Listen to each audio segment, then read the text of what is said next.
Electric dipole या विद्युत द्विध्रुव के बारे में हम स्टडी कर रहे हैं। इलेक्ट्रिक डाइपोल बहुत ही एक कह सकते हैं जो हमारी इलेक्ट्रोडायनेमिक्स है, स्थिर विद्युतिकी है, उसका रीढ़ की हड्डी है ये। इसके बिना इलेक्ट्रोडायनेमिक्स का कोई मतलब नहीं है। डाइपोल पहले इसलिए कर रहे हैं, आगे हमें क्वाड्रोपोल पढ़ना है, चतुर्ध्रुव। दो द्विध्रुव का मतलब क्या है आपको पता है, हम पढ़ चुके हैं। एक प्लस क्यू चार्ज है और दूसरा है माइनस क्यू चार्ज। चाहे स्मॉल क्यू लिख दो, चाहे माइनस क्यू, चाहे आप लोग कैपिटल लिख दो, कोई दिक्कत नहीं। इन दोनों को कुछ डिस्टेंस पर रख दो। जब कुछ डिस्टेंस पर रखोगे, मान लो डी डिस्टेंस पर रख दिया, डी डिस्टेंस है, दोनों के बीच में दूरी है, ये जो स्ट्रक्चर है ये होती है इलेक्ट्रिक डाइपोल।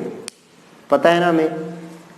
उसके बाद इलेक्ट्रिक डाइपोल तो ये होता है, उसके बाद जो मेन टर्म आती है इलेक्ट्रिक डाइपोल मोमेंट, यानी कि विद्युत द्विध्रुव आघूर्ण, वो क्या चीज होती है।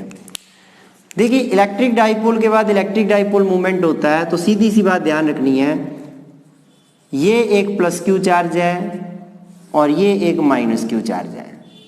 ठीक है, आपको पता है जो डी होता है, डिस्टेंस होती है या डिस्प्लेसमेंट होता है, वो एक वेक्टर क्वांटिटी होती है, सदिश राशि होती है।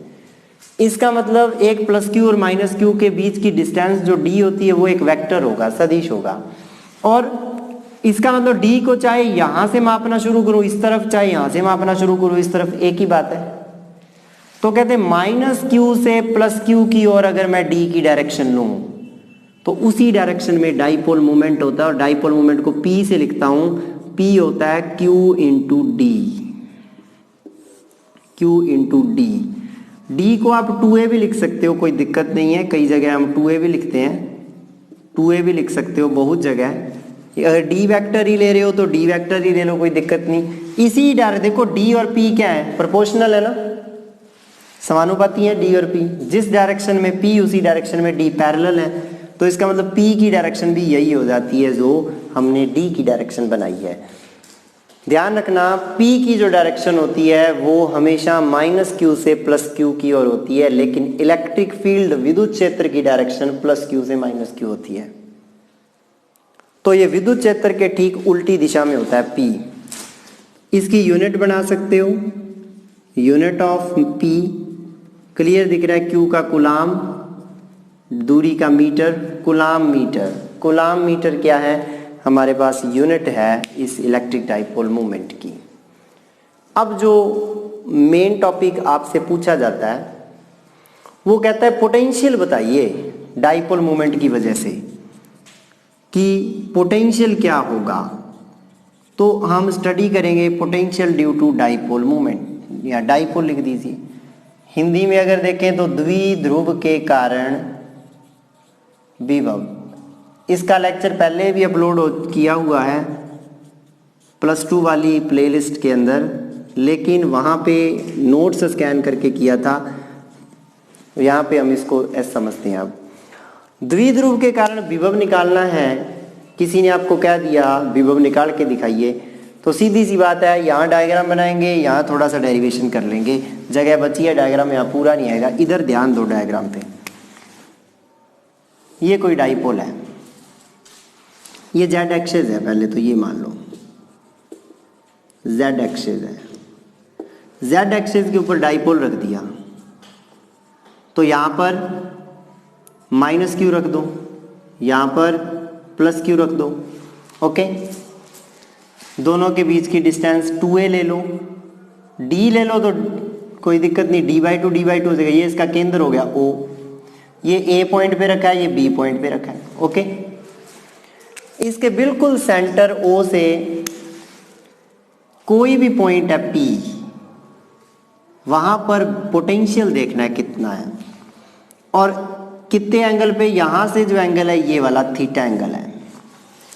अब डाइपोल तो होता है छोटा सा, ठीक है ना, ये तो छोटा सा है, लेकिन ये पॉइंट होता है बहुत दूर, बहुत दूर। जैसे डाइपोल तो इतनी जगह पे होता है, मैंने बोला था ना बहुत ही स्मॉल डिस्टेंस पे रखते हैं दोनों को। प्लस क्यू माइनस क्यू तो छोटी सी जगह पे है, और जो पॉइंट है वो मान लीजिए यहाँ है, बहुत आगे, समझ रहे हो।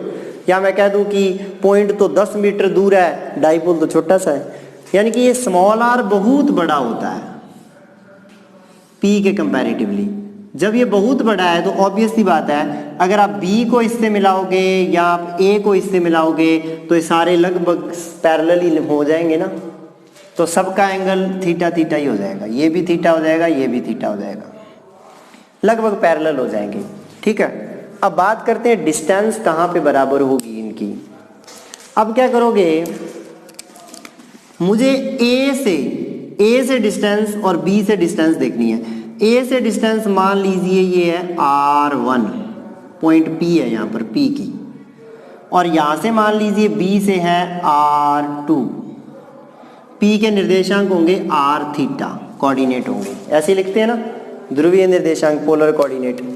अब इतना समझ लो कि ये जो एंगल है थीटा थीटा, ये आपको समझ आ गया क्यों होंगे बराबर, क्योंकि बहुत दूर है P पॉइंट, तो ये तीनों पॉइंट लगभग एक जैसे ही होंगे एंगल के हिसाब से।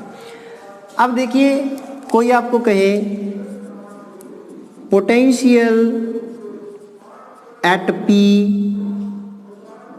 ड्यू टू प्लस Q के कारण P पर विभव,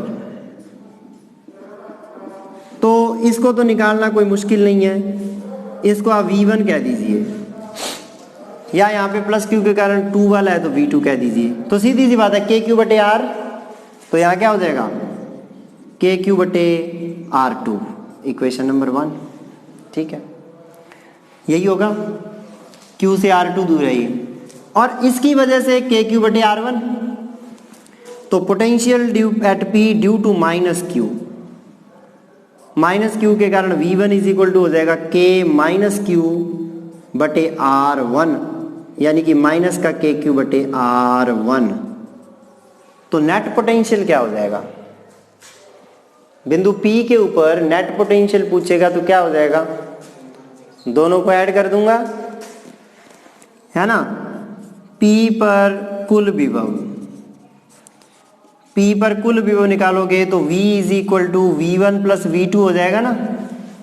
विभव सदिश तो है नहीं, विभव तो एक स्केलर क्वांटिटी है, वेक्टर तो है नहीं, तो सीधा ही जोड़ देते हैं, कोई वेक्टर एडिशन नहीं करते, नहीं तो फिर वो फार्मूला लगाते हैं √P² प्लस Q² प्लस वो लगाते हैं, वेक्टर होता तो। इसका मतलब यहाँ लिख देता हूँ, V की वैल्यू सीधी सी बात है आ जाएगी KQ बटे R2 माइनस KQ बटे R1, दोनों को जोड़ दिया, ये माइनस का ये प्लस का है, ओके। इसका मतलब V की वैल्यू सीधी सी बात है, KQ कॉमन ले लीजिए, R1 R2 बटे R1 minus R2, equation number 3, सही है भाई। R1 R2 LCM आ जाएगा, ये आ जाएगा। अब R1 R2 की वैल्यू निकालनी है in the term of R, क्योंकि एक चीज में ही करें ना इसको, दो है, R1 R2 दो आ गए तो कोई मतलब नहीं है, एक चीज में देखना है। इस लाइन को पीछे बढ़ा देंगे, जो ब्लू वाली लाइन है, ओके। यहां से ऐसे दोनों तरफ परपेंडिकुलर ड्रॉ करेंगे, ये भी 90 डिग्री है, ये थीटा है तो ये भी क्या हो जाएगा थीटा, सही है, ये भी थीटा हो जाएगा क्योंकि ये थीटा है। अब देखिए इसको पीछे बढ़ा दिया, ओके। ये देखिए यहां से डिस्टेंस R है सारी, समझ गए, यानी कि अगर इसको M कह दूं, इसको N कह दूं, तो डायग्राम से ये चीज पूरी तरीके से क्लियर है कि M से लेके P, ये पॉइंट P है भाई, M से लेके P तक की डिस्टेंस जो है वो भी R है, N से लेके P तक की डिस्टेंस भी R है, और O से लेके P तक तो है ही R। Equation number capital A दे दो, डायग्राम के साथ ही हो जाएगी ये नोट।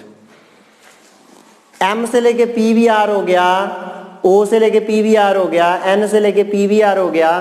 तो अब कोई आपसे पूछे R1 क्या होगा, तो R1 क्या होगा, तो R1 होगा A से लेके P है, उसको लिखोगे AN प्लस NP, सही है ना। अब ये भी 90 डिग्री है एंगल, ये वाला 90 डिग्री है, ओके। अब NP तो मुझे पता है कितना है R, तो R1 मेरे पास क्या आ गया R प्लस AN, AN नहीं है मेरे पास, बस equation number capital B।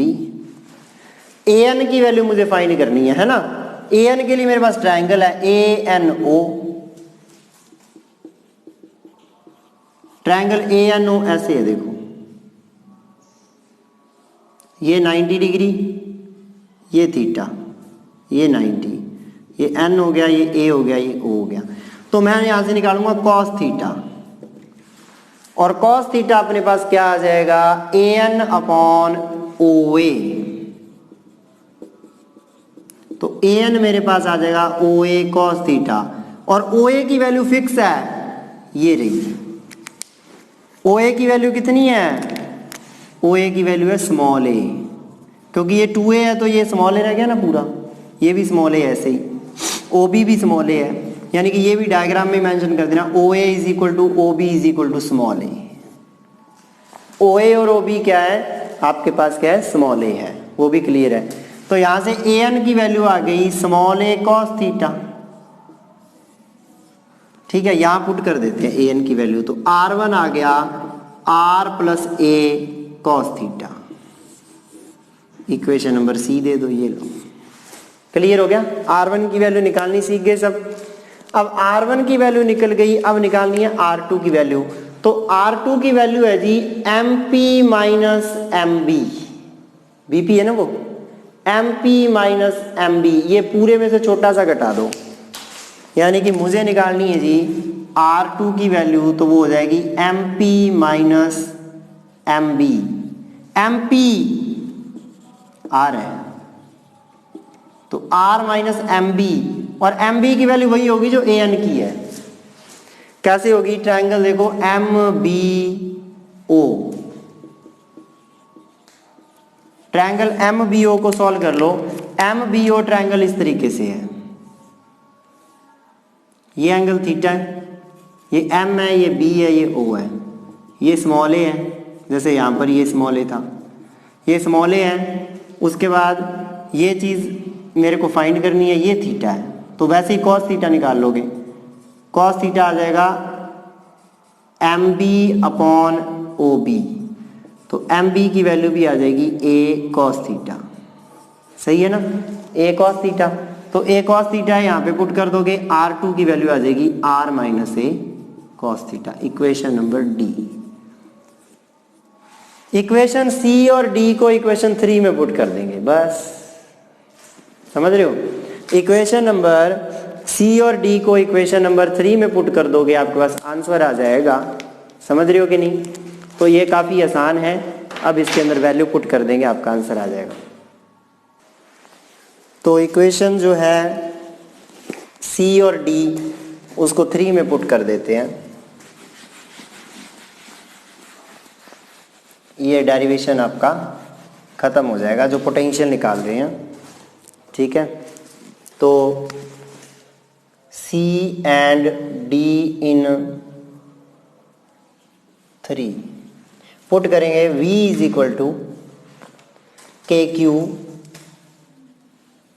R1 minus R2 करेंगे, तो देखो R1 है A cos theta, small r से स्मॉल r कैंसिल, जब R1 माइनस R2 करोगे तो स्मॉल r से स्मॉल r पूरा लिखना, पूरा लिख लो, R plus A cos theta minus R minus A cos theta, और नीचे हो जाएगा R plus A cos theta multiply में R minus A cos theta, तो ये आ जाएगा जी KQ, R से R कैंसिल हो गया, 2A cos theta divided by R square minus A square cos square theta, सही है।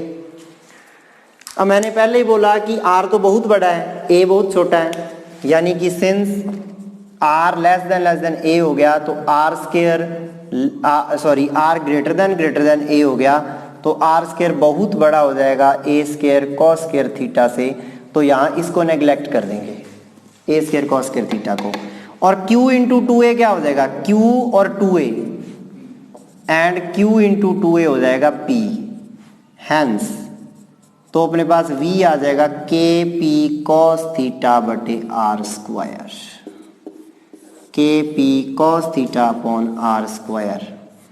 ये आपका पूरा डेरिवेशन है, K P cos theta by R square. अब दो तरीके के पॉइंट होते हैं, एक पॉइंट तो होता है अक्ष के ऊपर, एक्सिस पर, एक होता है इक्वेटर के ऊपर, है ना, निरक्ष पर। जो अक्ष पर होगा तो देखो ये पॉइंट यहाँ चला जाए अगर जेड अक्ष पर, तो ये थीटा 0 डिग्री हो जाएगा, तो कॉस 0 डिग्री हो जाएगा, ये रह जाएगा K P by R square. Okay, जब लंबवत जाओगे, ठीक है, परपेंडिकुलर जाओगे तो आप खुद देखो, परपेंडिकुलर जाओगे तो थीटा ये पॉइंट यहाँ आ जाएगा 90 डिग्री, थीटा 90 कॉस 90 0.0 हो जाएगा। इक्वेटर के ऊपर पोटेंशियल 0 होता है, लेकिन एक्सिस के ऊपर या अक्ष के ऊपर अधिकतम होता है, मैक्सिमम होता है। इलेक्ट्रिक फील्ड भी हम आगे फाइंड करेंगे, उसमें आपका पड़ा हुआ है, अक्ष के ऊपर इलेक्ट्रिक फील्ड दुगना होता है निरक्ष का, है ना, यानी कि एक्सिस पे फील्ड जो होता है वो डबल होता है किसका, इक्वेटर का। तो वो चीज़ भी अपने अगला जो पार्ट आएगा उसके अंदर स्टडी करेंगे। अब आपको क्या करना है, इसको नोट कर लेना है, इसका स्क्रीनशॉट ले लो आप। विद्युत विभव या इलेक्ट्रिक पोटेंशियल निकाल चुके हैं। आंसर आया था V is equal to K P cos theta by R square. जब एक्सिस पर जाओगे तो थीटा 0 हो जाएगा, अभी बताया, थीटा 0 हो गया तो कॉस 0 1 हो गया, कॉस 0 1 हो जाएगा तो V अक्ष यहाँ V एक्सिस हो जाएगा K P by R square, ये हो जाएगा मैक्सिमम। और जब इक्वेटर पर जाओगे, निरक्ष पर, थीटा 90 हो जाएगा तो V 0 हो जाएगा, कोई दिक्कत नहीं है। अब देखो पोटेंशियल निकाल लिया